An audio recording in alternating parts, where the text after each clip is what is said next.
Hello, everyone. Sad Sangha, the astrology here again. This time I will talk about the first part of March from the 1st to the 15th, and also the Pisces new moon, which will define the whole month or moon's cycle.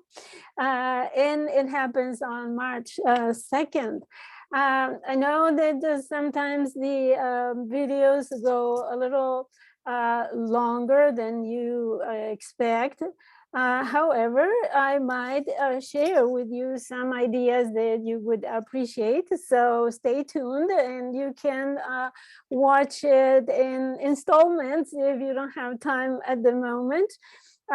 So when you go for a bike or a walk or washing dishes, you can listen to the video if it is too long for one sitting.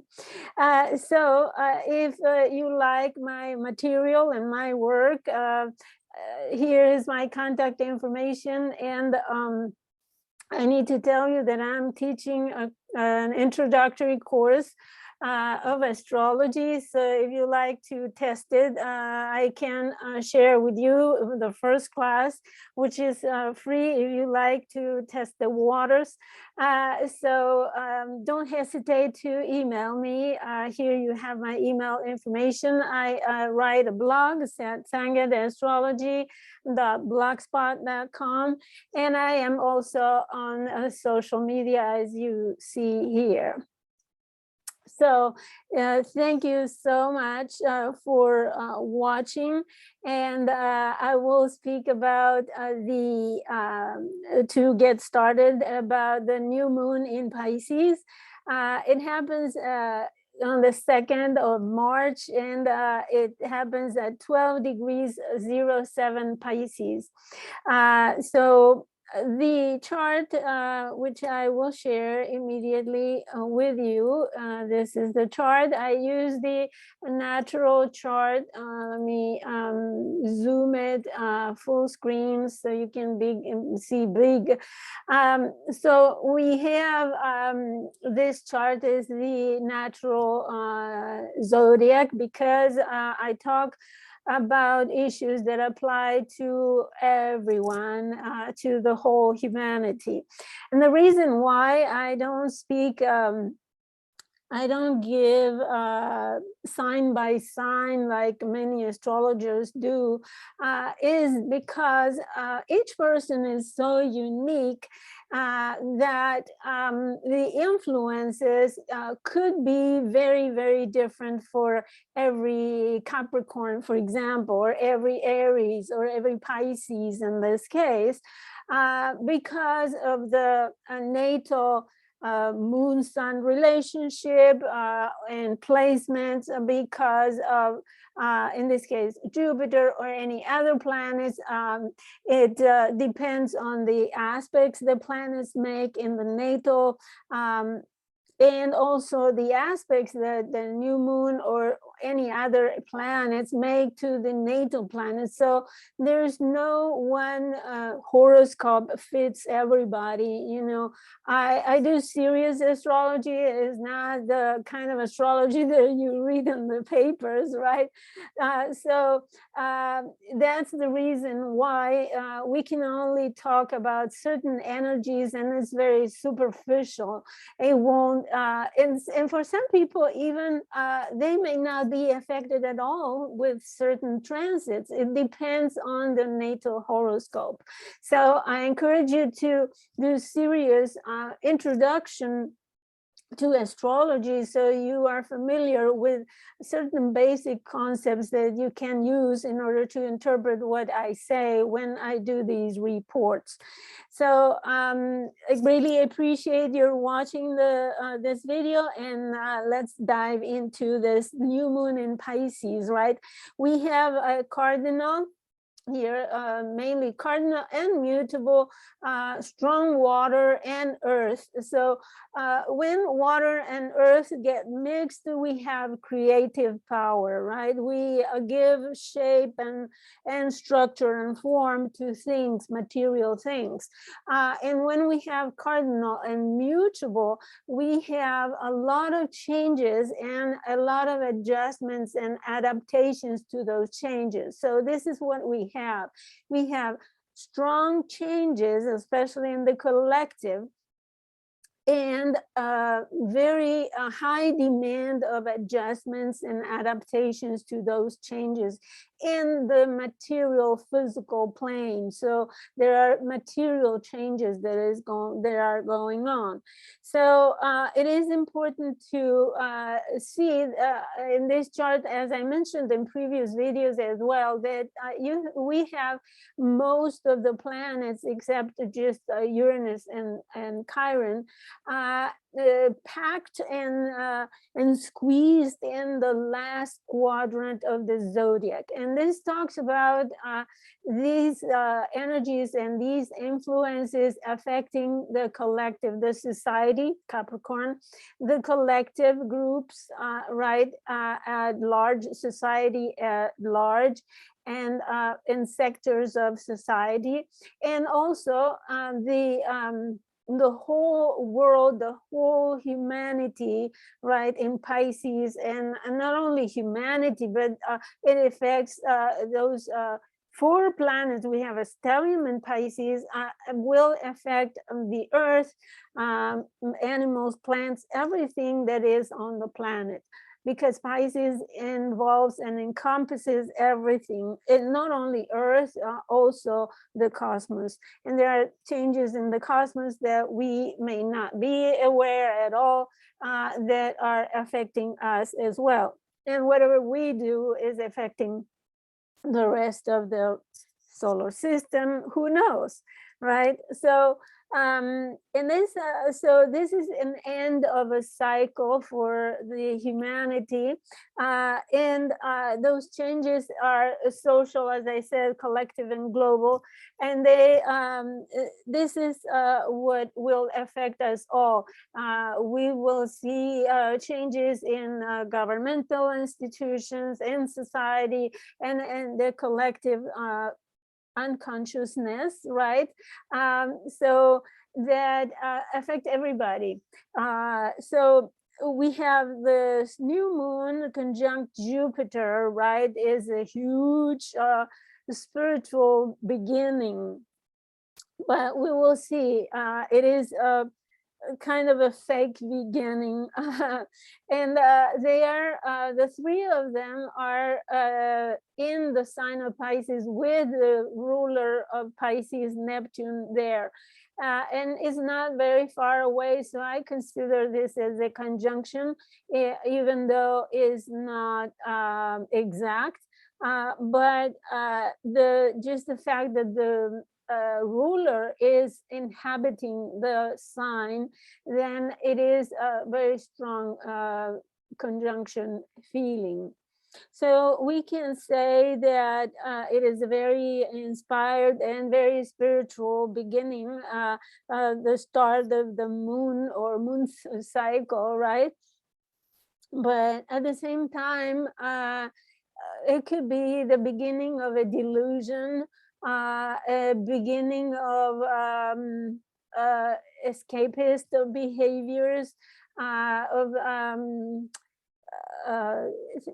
yeah, delusion and distortion of consciousness, depending, of course, it depends on the level of consciousness and awareness and mindfulness of the person, right? If you live on autopilot, then you will probably tap into the lower energy of this new moon. If you have been practicing any spiritual practice, you may have more awareness, more consciousness about this kind of energies, and have been experiencing them already. because of the long stay of Neptune in Pisces. So I mean, for people, some people, according to their placements in their native charts, it could be deceptions and or the attitude of deceiving others instead, or victimation or victimization, or you know, becoming a victim or victimizing others and things like that. So it depends on what level of energy you play, right? Your music, your natal music. So, but I also wanted to point out that it's a frustrated beginning. No matter how much faith and how much vision of your future, Jupiter, right? It could be, but it's you may make efforts on starting something here, but it won't happen. And let me tell you why. We have between the new moon and this stellium in Capricorn, we have a semi-square. And semi-squares are half of the square, right? 45, 46, about degrees of angle.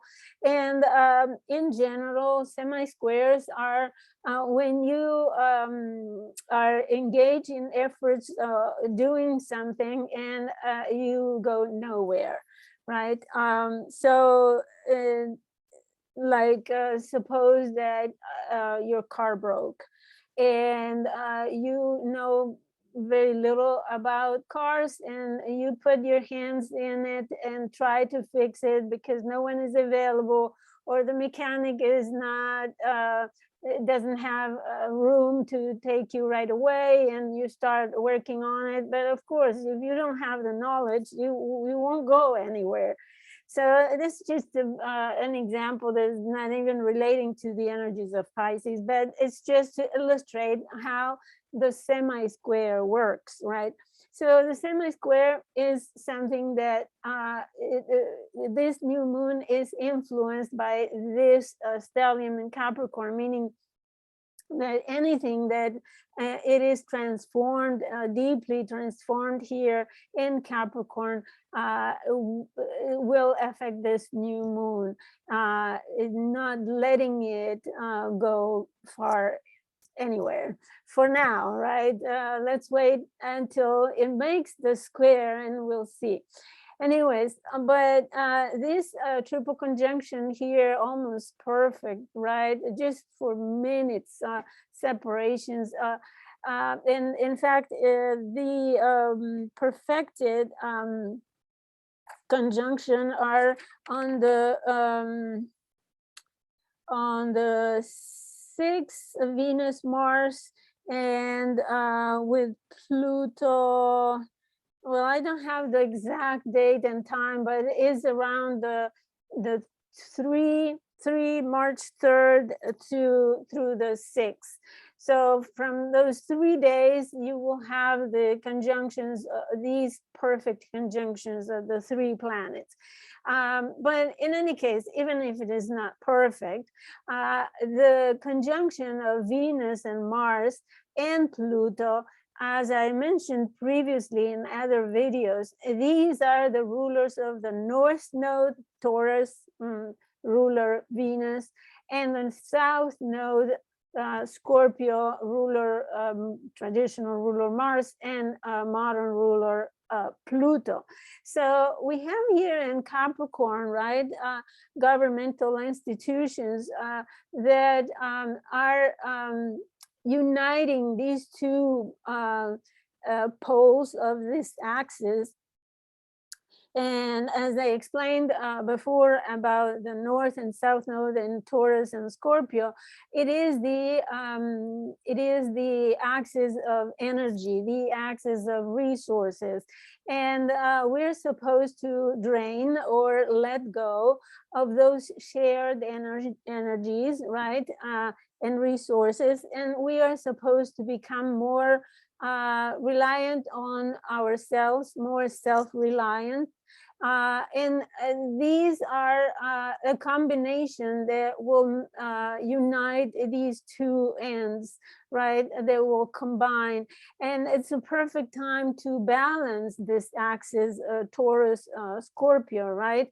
Where you find a perfect balance of sharing resources and being independent at the same time. So I think this is a great conjunction to work out what this polarity, north node, south node mean in your chart. So if you like to know more about how this affects your personal life, you just order a reading with your favorite astrologer. Or a new astrologer that can give you a different perspective, right? So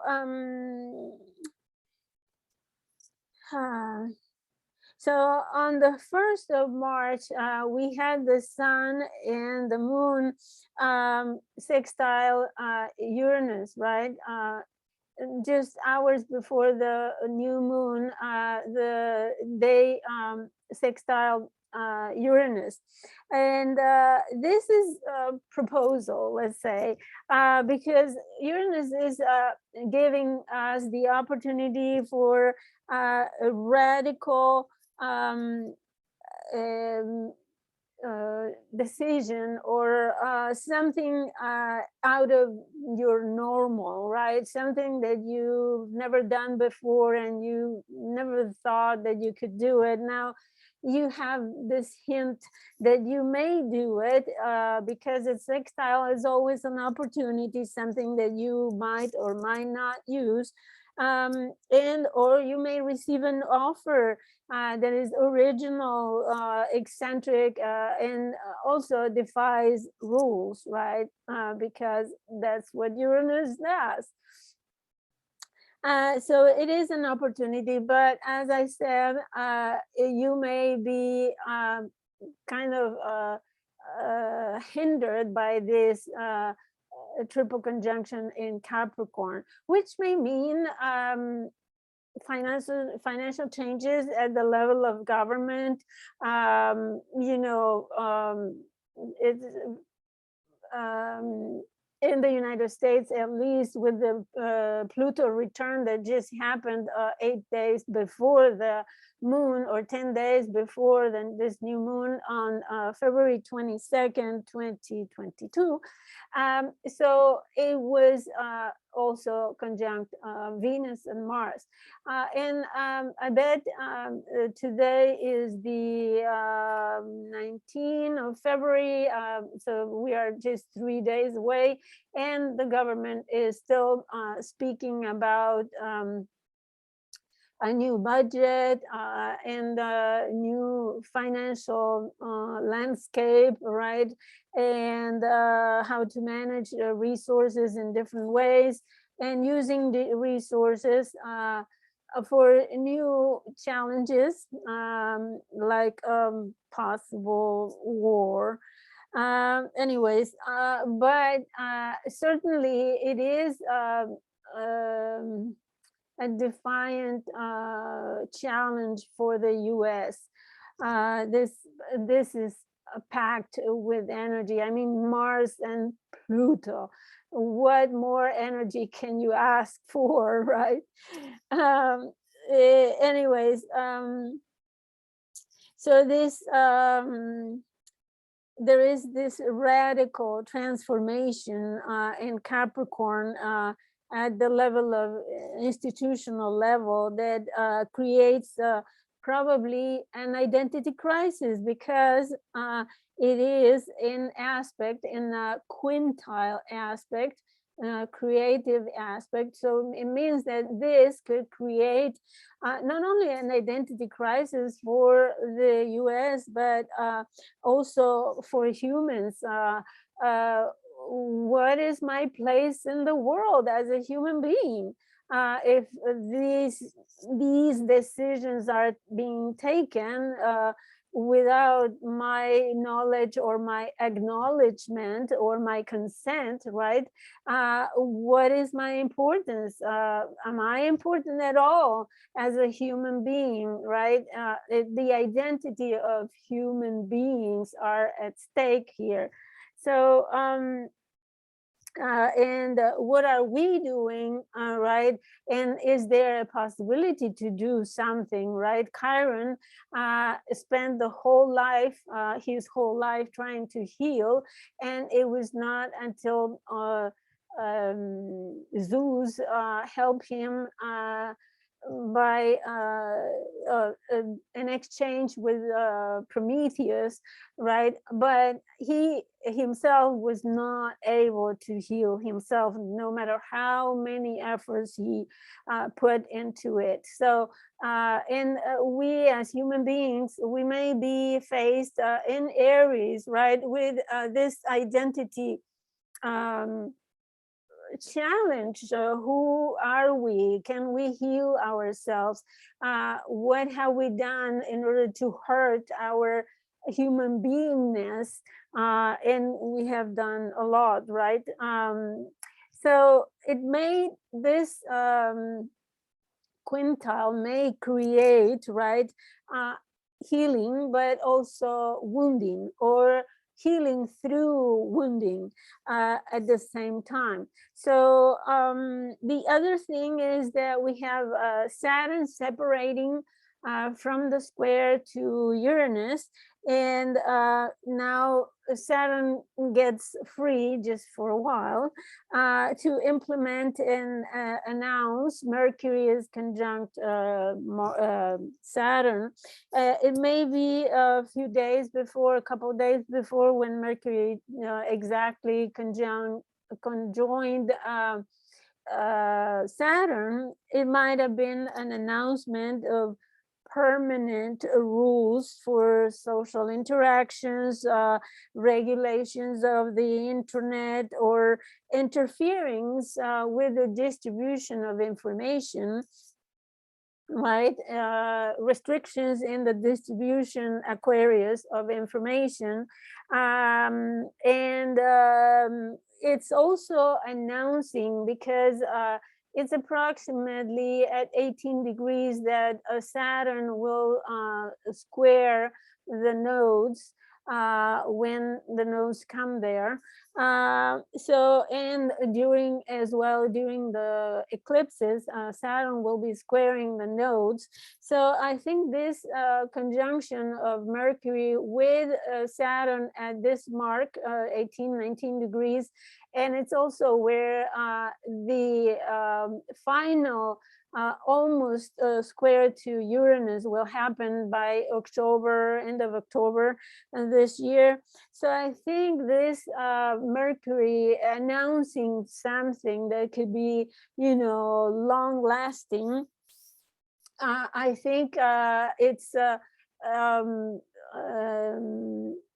only announcing, but is precursor of what is coming when the eclipses hit Saturn, or Saturn square the eclipses and the nodal axis. So we will, by that time, we will have a challenge, restriction of some sort about distribution of resources, goods, also regulations on food consumption and new kinds of food, and also regulations about insurances, about taxes that will affect the whole collective. So it is this Saturn in Aquarius who plays a crucial role in the axis of Taurus and Scorpio, the axis of resources, energy, finances, right? Goods, the sustenance of life, self-reliance, and reliance on others for resources, etc. So, and we see this antagonism right now between Russia and the United States on Ukraine. And if you know just a little bit about Ukraine, it is packed with resources, especially food resources. So, but other resources that are very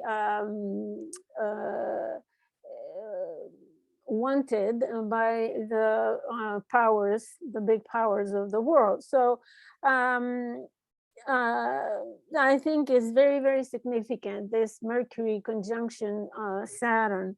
And it also talks about when the eclipses happen, they will reiterate this theme in relationship to wealth, resources, and Saturn may restrict and regulate commerce, exchange of goods, distributions of food and supplies.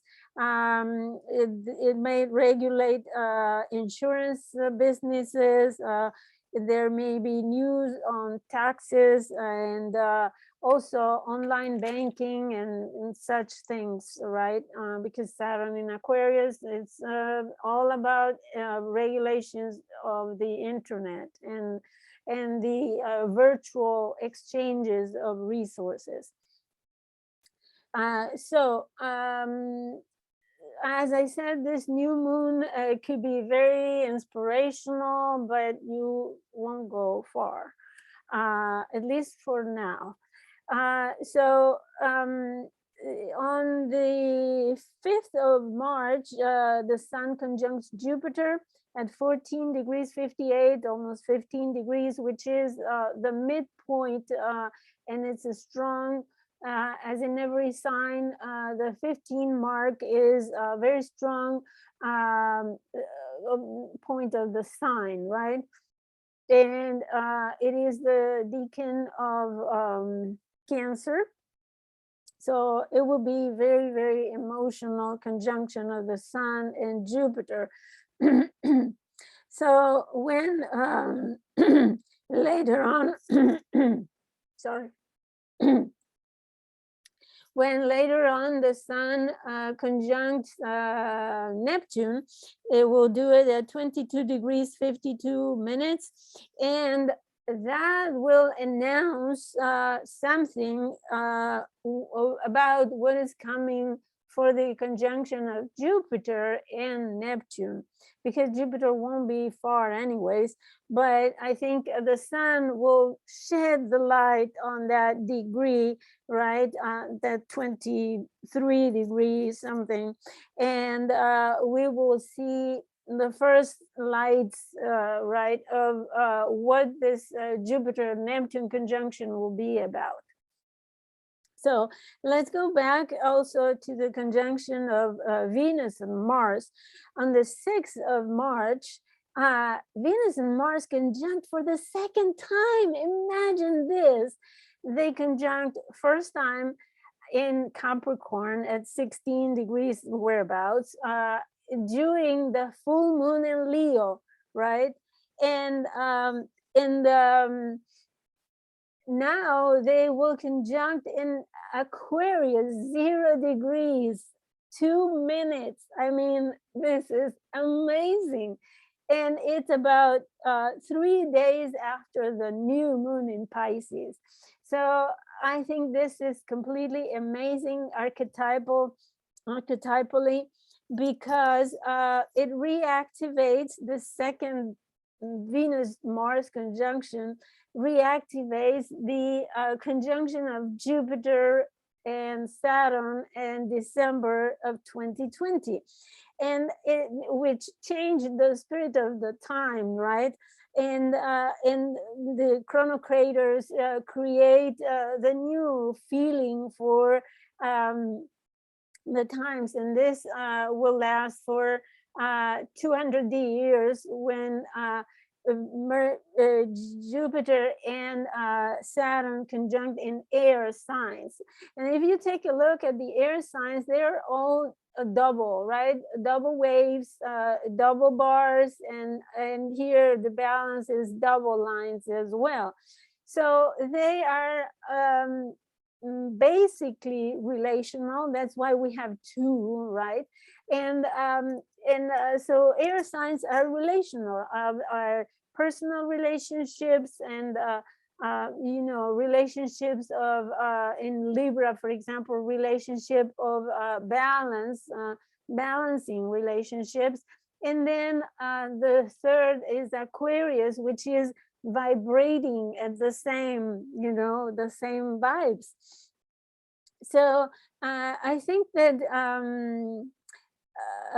it's important to notice this duality, because we come to an era of $200 of 200 years of 200 years, where there will be duality in the world. I think as I wrote regarding the Saturn-Pluto conjunction in Capricorn, I wrote about this conjunction being about East and West antagonism, and conflict, or mirroring sometimes. I think it is now appearing to be that way, right? So no doubt about it, the next 200 years will be about mirroring, about parallels of two different worlds, and the way they relate to each other, the way they find balance in their relationship, and in Aquarius, the way they will vibrate at the same frequency. So keep in mind that also the next Saturn-Uranus conjunction will happen in the sign of Gemini. So definitely we come from a conjunction in Sagittarius, right, that triggered all this globalization. We with the conjunction of Saturn-Uranus in Gemini, we will come to the neighborhood. We will come back to the parallel, the mirroring, the relationship between two different positions in the world. So, and we are getting ready to continue on that. So I think this threat of war, I don't see old kinds of wars coming up again. I see this friction between those parallel worlds. Hopefully, I hope it's not bloody, physical war. Nobody wants that, and hopefully it doesn't happen. But well, until now, we don't know really. However, I see clearly the antagonism, the conflict and confrontation of two worlds, and it's already starting now. So for the next 20 years, Saturn and Jupiter will be about expansion of restrictions or restriction of expansion, right? Whatever way you see it is kind of a restriction, and it will be applied, of course, in society and as the collective. So no, there's no way to go back to the world we lived up until 2019. Don't dream about it. Certainly don't cry about it. Nothing of that kind is coming back ever. So the world has changed already. So, and let me see. Oh, Venus and Mars conjuncting in Aquarius, right? As I said, together with the new moon. See, they conjoined in Capricorn during the Leo a full moon, ending something, completing something. What? Completing the individualism, the egocentric behavior, ending the me, and who takes care of me, and what is my role, and what can I attract, and so that's ending. But the new conjunction of Venus, Mars, and Aquarius by this new moon in Pisces is indicating the start of the integration of the yin and yang energy, you know, into the one cosmos, where everybody works for the common well-being of all. And it may indicate the use of air resources, right? Like learning, science, and the massive spread of information.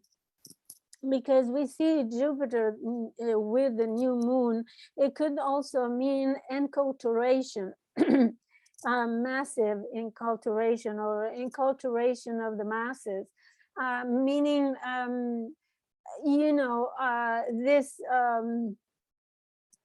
and we have Mercury, Saturn there. It could be also a way of imposing rules, imposing a new way of thinking that is for the long run, right? In with Saturn there. So you may see, I mean, if you listen to the media, we have been brainwashed for 2 years, and convincing us of the things that are changing, and it's inevitable. And I mean, as I said, those changes are Capricorn, Aquarius, Pisces, the last quadrant of the zodiac. It's out of our hands. These are not personal signs. These are social and institutional and global and cosmic signs. It's nothing that we are personally, individually, Leo, controlling, right? It's the whole collective. Whatever we have done as a collective is the consequences that we are reaping now. Anyways, on the 6th of March as well, we have Mercury squaring the nodes. Okay, listen to the news. This is changing directions, right? Changing from the dependency of Scorpio. Whatever message is given to the collective consciousness, it's the obstacle is there, which is Mercury. Any message, announcement, information that we may receive will be triggering a change of direction, right, towards the North Node in Taurus. And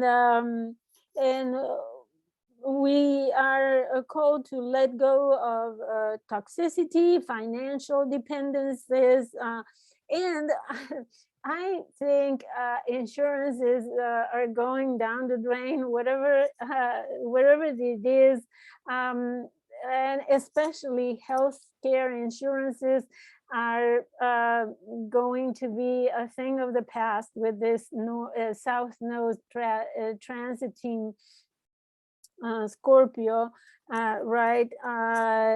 They will collapse under the heavy weight, you know. So that's my feeling. We'll see the facts. But in any ways, we have Uranus and Taurus with the North Node coming towards it, and there are new developments in the way we produce resources and products, and it forces us to move to self-reliance, as I said, to finding stability and innovative ways to create stability. And also, of course, ways there are very futuristic in order to, for example, create new ways of eating, new foods that are more sustainable, right? Taurus likes sustainability, right? We are coming from this globalization that just couldn't care less about sustainability.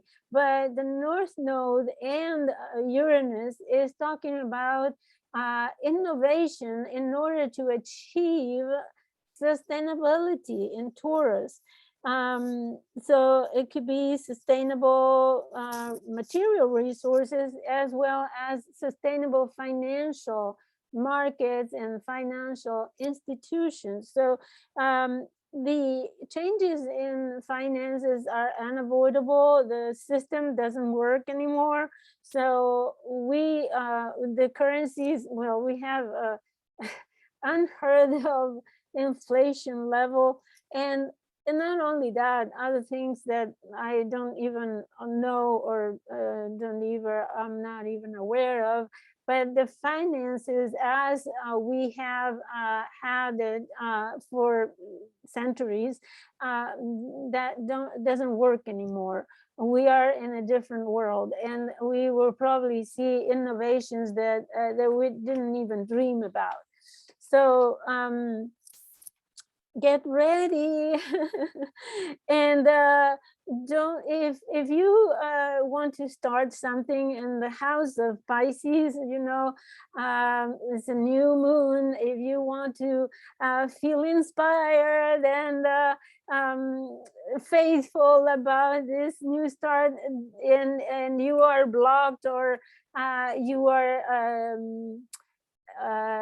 challenged by this conjunction in Capricorn, don't waste your time and effort, because well, if you can prove me wrong, right? But I don't think you will go far with this new beginning. So wait until the new moon in Aries. Maybe it may be a better new moon. So I hope these ideas are food for thought, and you can enjoy it. And if you like it, just click subscribe and like and make comments to my videos. I appreciate your watching, and thank you for now. And goodbye. Have a great March, at least for now, until the mid-March. Bye-bye.